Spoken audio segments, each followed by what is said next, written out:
Hopefulness 2.0, day April 8th. Trying not to do the whole day whatever anymore. So, I was looking up recipes for coconut milk, and I don't buy Goya anymore. Not after all the political bullshit they decided to do. But this was pre all that obnoxiousness. But I realized that you can use coconut milk as just an alternative for milk. So it's like, alright, well, what would I like to use it for? Well, I can use it for smoothies, like I've been using, and I'm thinking I'm probably going to do that mostly. But also, like in the meatloaf recipe, there's a bit of milk that's added too. So it's like, all right, well, this is what? This is 13.5 fluid ounces. I use a cup of it for smoothies, and then I can use a little bit more for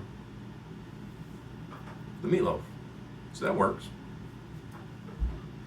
And I'm wearing this, not because it's actually cold, because I made myself cold. So last night I made sure the window was still open, because it was hot as fuck yesterday. Fans on high, both of the AC units are on high, and I mean it's gonna get warm in here anyway because I'm gonna make some. I'm gonna make some cake frosting. Because what I've got the pecans as well, and I even got the ginger. Now, I wasn't expecting to get actual ginger. I was expecting to find ground ginger, but Food for Less doesn't really have a lot of that stuff. And the only reason I bought these cloves is because they were like half off. It was only like $2. Like, all right, well, I'm down with that. And I figured there's probably no point, at least for me, to add ground ginger to a recipe that already incorporates ginger. So, because I'm not a big fan of ginger. It's not one of my favorites. Like, I don't mind ginger beer. I don't mind ginger snap cookies. I don't mind, or gingerbread cookies either. Two different kinds of cookies. What else was I thinking of? Oh, ginger ale. But ginger snaps probably about as much ginger as I can handle, but it also has a lot of sugar in it too. Same thing with gingerbread cookies. But like, I've had stuff that has like a lot of ginger in it, and like especially back when I was homeless. And Food Not Bombs is this nonprofit that goes around feeding people, and I think they just recently had, I think it was in Florida, where they won a case. Because apparently, somebody sued somebody about them doing that, and they won, so they get to keep doing it. And that's good because, like, there were plenty of times where I had Food Not Bombs back when I was homeless, and, it's like, especially during the colder times, you'd have people rolling up with freshly cooked fucking food, and generally speaking, it was pretty good. Problem is they like to have a ton of fucking ginger in their food. I mean, like, so much of it.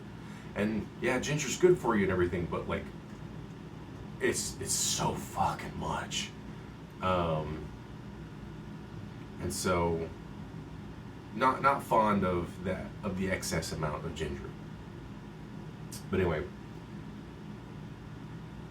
it's all about balance for me. But I kept it nice and cool in here last night. Like I said, had a window up and everything. So that, like, it got to the point where I absolutely needed to have the blanket on me. Despite the fact that yesterday I got into the mid-90s and today it's supposed to be in the mid-90s again. Fortunately, the temperature's supposed to drop to, like, reasonable, like in the 70s in the following, starting Saturday and going forward. So that'll be nice. But, yeah. There's that. And I keep forgetting to fucking upload these things. it's like it's not nearly as in the forefront of my mind. Like after this, kind of watching everything, but I'm also gonna answer some phone calls. Like yesterday, day before, I just was not in any mood. Because like even yesterday, I didn't have the headache, but it still felt kind of like I had a headache, and I still wasn't sure how bad I was gonna feel. And so I just I wasn't doing anything. But today, and plus, I also had to go. Like I didn't go to the store until like 8 o'clock. I almost didn't make it to Rite Aid, just because it took almost an hour to get there, despite it saying 20 minutes. But I mean, that's what happens when you miss a bus by like a minute. It goes from 20 minutes to an hour. Because then you have to take the next alternative route, and so on and so forth. And while yes, I did have to, tap to pay, it was only $1.75 for the whole round trip, so can't complain too much. I just would rather have not to pay at all, because that's just more money I'm saving. But so at some point I'm gonna toast up these pecans. This contains about 1.5 cups, which is the amount of pecans for the entire recipe that Claire has mentioned for the carrot cake. And then what I'm going to do is I'm going to cut. See, her recipe calls for an 8x8 or an 8-inch round. I have an 8x8 pan. And while that is not an additional 50%, I think I'm just going to use the 8x8 pan and use half of the. I think that's just caked on stuff that needs to maybe be cleaned a little better, but it's whatever. I'm going to use this and half of the ingredients to make a single piece of cake. And especially because like the amount that she's, the amount of actual cake batter that there is, it's like it's a 3-layer cake kind of situation. I may not even go that far. I may only do 1/3. I don't know. Because like she's like, you really want to use a stand mixer for this, and if you use like a hand mixer or whatever, it's not going to be nearly as tender. But I'm like, I kind of don't mind. And I don't even have a hand mixer, so I have a hand and a whisk, and that's it. So that's what I'm going to do with that. Might as well just. Well, I don't remember what the exact. At least with the. So, Philadelphia. At least I know for the frosting, it's 2 sticks of, or it's 2 whole blocks of Philadelphia, and so there's that. I don't remember how much butter that's needed. I have about approximately 6 sticks. I don't have exactly 6 because I cut off a piece yesterday, day before, whatever, for the eggs. I didn't write anything down with accomplishments or anything of that nature yesterday because I couldn't find any fucking pens. Some of them I did ended up finding some later, like literally right before I went to bed, and they're in my my satchel. Which, I mean, that's kind of where they belong, but at the same time, like, I thought I had more somewhere, and they probably are somewhere. I just don't know where they are right now. So I'll start trying to write down accomplishments and stuff like that. And what I'm going to attempt to do, I'm going to start small, and just the idea is write down what I've done, just basic descriptions. And just effectively kind of journal it for the day. Write down the day and the things I've done that day, and that's it. That's all. I don't have to put down anything else. No notes, no thoughts, none of that shit. That's more or less what this is for. It could even be taking my meds, whatever, just checklist of what I've done to maintain a notion of accomplishment, I guess. That's the thought process. I don't know how well it's gonna go. It's small, but it's big for me too, because it's hard for me to do that kind of thing. Be it call somebody about a job or whatever it may be. If it's clean some dishes, etc. Cleaned quite a bit of dishes yesterday. I still have quite a bit more. Gotta clean those up.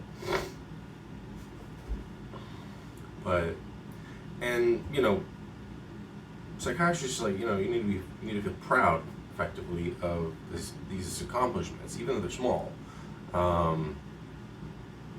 It's kind of like the stop and smell the roses thing. At least that's my take on it. Whereby you don't so much sweat the small stuff, but appreciate the small stuff. Which is hard for me to do because it's always been the big stuff that mattered. Be it, I'm sure it was largely just the environment I grew up in. But, I could document what I ate. I don't put nearly as much effort into, I still weigh stuff out and whatnot because it's a good habit to maintain. But writing down what you eat can also be a good habit to maintain because it helps to identify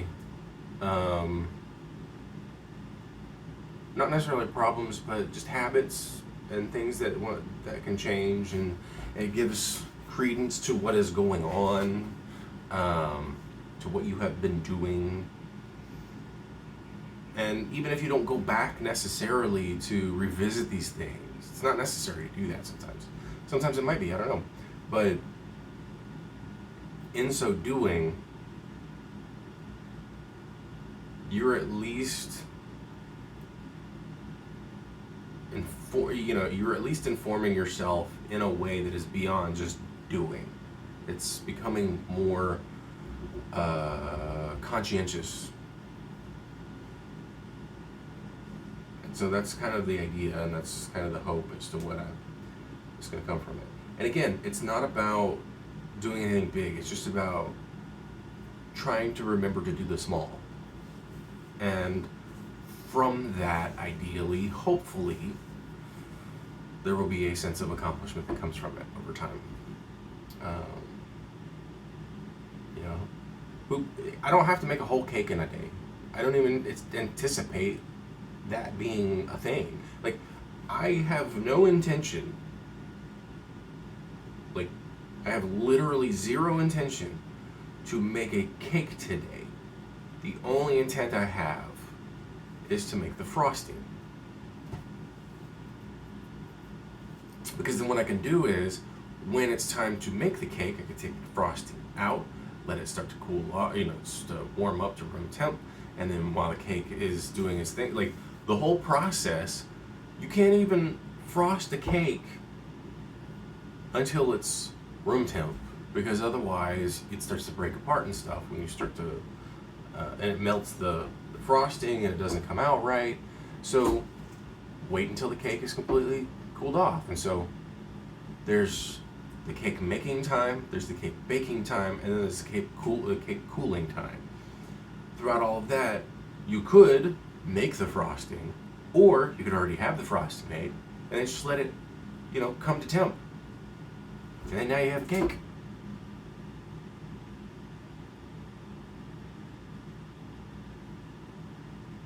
Why I'm doing it, I don't know. I'll figure it out maybe, or I won't. Who knows?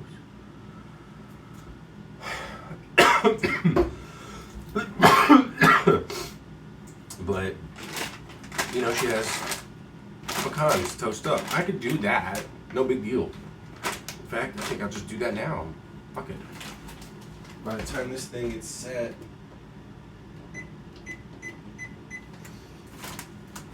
and ready and all that, what I'll do is I'll try to sieve out any of the smaller particles. so they don't burn. It's like this is the entire cake situation. But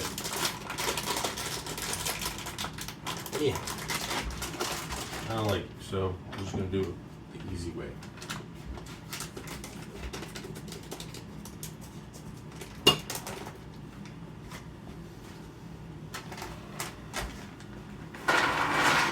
Oops. The whole point is to sieve first. Derp. I gotta fix that trash because it has stuff on top of it. What am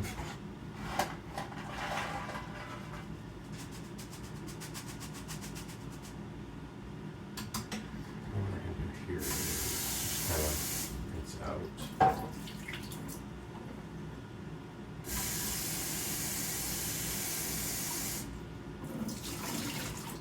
And you know, part of this, now that I think about it, this whole idea of like documenting what you do throughout the day can translate, and this is a good idea to have just in general, not necessarily for your day-to-day and with regards to your home life, but work life.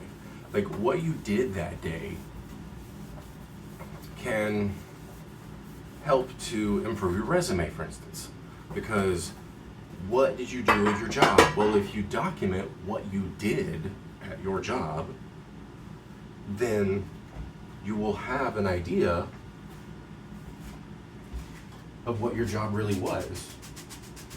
And then when it's time to update, I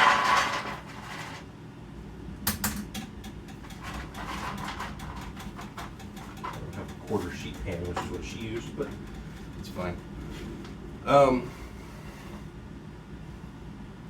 You know, it's like if you're at work making coffee, but you're also doing other shit, whatever that may be, whether it's filling out Excel, and that's another thing too. Like, you can start small, just like what I'm gonna try to do. I'm gonna try to just start small. You know, like fuck it, right now.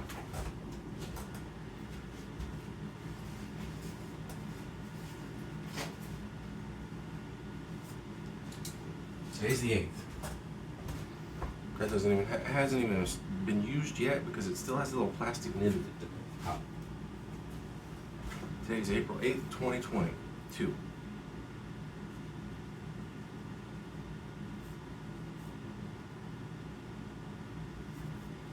Put a little star there, a little asterisk for the first item.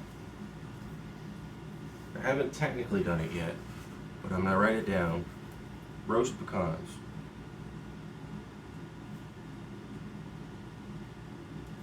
Cool. All right, let's do something small again. I will say thaw the cream cheese.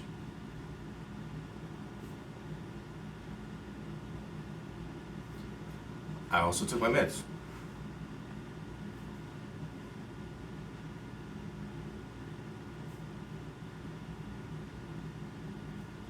Also, I'm recording this video.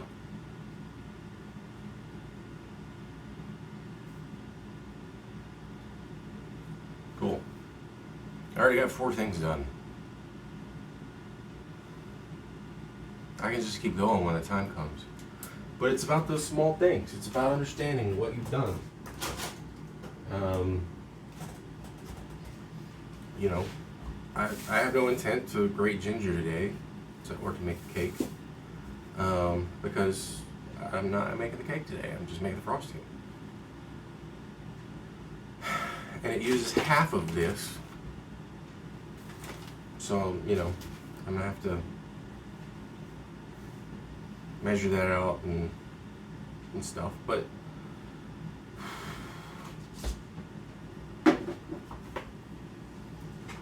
you know, when time comes, take out trash, whatever. You know, consolidate a box. I did that yesterday. Consolidated a box because I was looking for my pens. You know, I also cleaned some dishes and so on and so forth.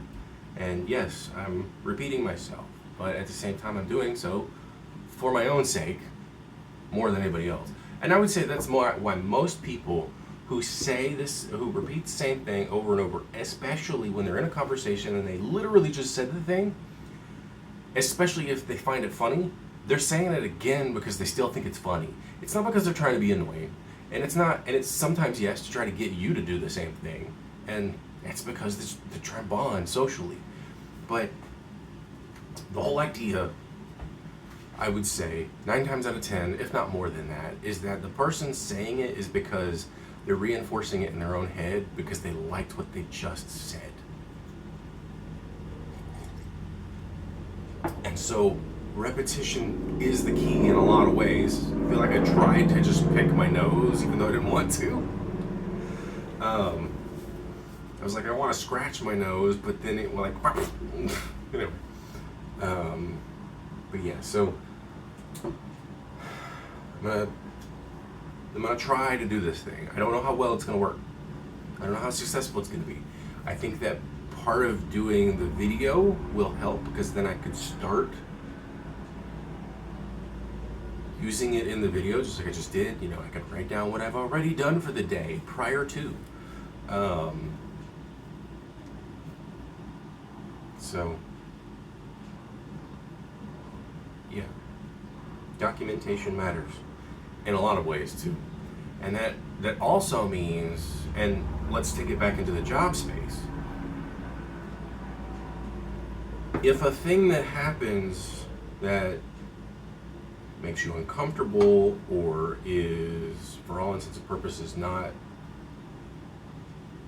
typical, if you will, for the job space, if somebody reprimands you or if somebody makes you feel uncomfortable or whatever, I would say that is also a good reason as to why you should regularly document things. Because if you document things like that,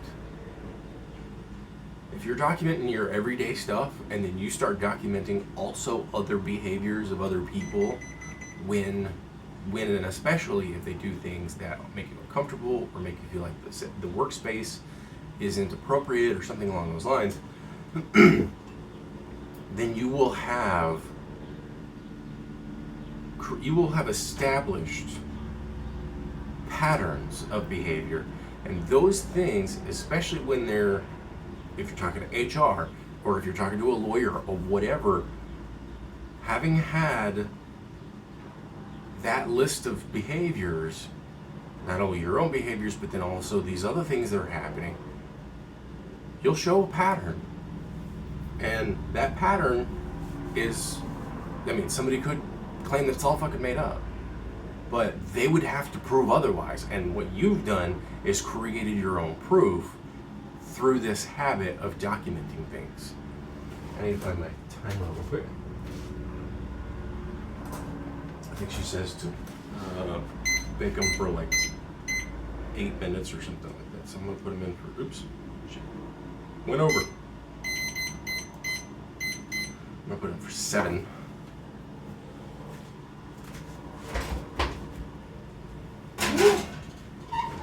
It's warm. So it's a good habit just for your daily life, but it's also a good way to protect yourself if you ever are in a situation like work, for instance, where maybe there's a hostile workplace or something like that. So documentation matters. It's going to be the name of the video. I'm repeating it for myself. I'm repeating it for anybody who happens to be watching this. And this is also another important thing for me, is that when I figure something out, and especially if it's something that I put into practice, it's easier for me to then create that advice and to insist and also persist, and I mean both of those, not, I chose the wrong word. I mean in this case, both times.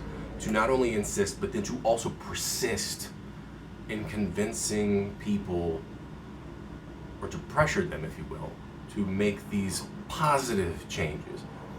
Yes, it sucks to have somebody pressure you to do something you don't want to do. And sometimes those things feels awkward, especially when you just want to go about your day.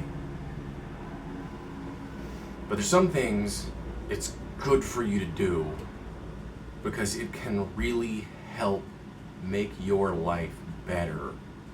And it's funny because this is also a way for you to be an advocate for yourself. I was talking to my psychiatrist about,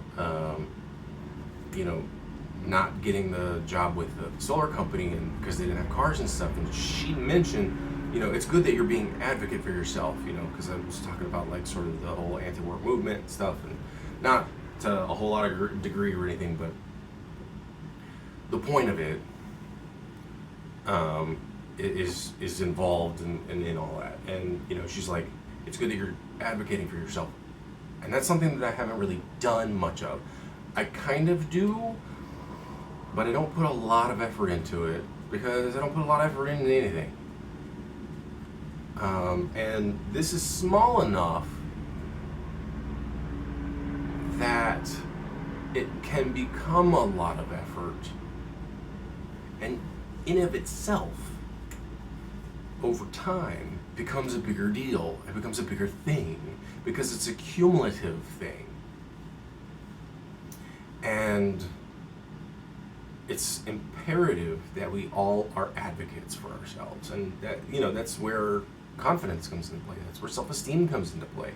These things are important to our day-to-day life, and if you can do them for yourself, you do yourself a favor, not only for your future self but for your present self.